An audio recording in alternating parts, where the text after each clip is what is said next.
Kami dari Polres Depok beserta Dandim dan Jibom dan Gegana menyampaikan bahwa tadi pukul 16.30 dari Mall Margo City ada beberapa yang runtuh.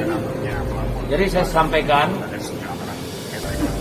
konstruksi bangunan yang tidak kuat menahan beban lift barang yang ada di posisi di belakang, sehingga lift barang jatuh dari lantai 3 ke lantai 1 yang mengakibatkan suara cukup besar, sehingga beberapa plafon dari lantai 3 dan lantai 1 ambruk. Jadi saya nyatakan sekali lagi, tidak ada ledakan bom. Hasil pemeriksaan dari tim Gegana, Jibom dan KBR, tidak ada ledakan bom.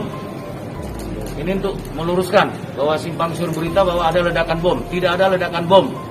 Tetapi akibat lift barang yang jatuh dari lantai 3 ke lantai 1 karena beban yang berat, struktur bangunan juga tidak kuat, itu yang mengakibatkan suara yang besar, sehingga beberapa plafon dan tembok rubuh. Saya kira demikian. Akibat kejadian ada korban, Bang? Korbannya untuk sementara 11 orang luka-luka. Lagi ada kegiatan pembangunan Pak ya di sini? Kenapa? Lagi ada Jangan lupa subscribe, share, komen, dan like ya.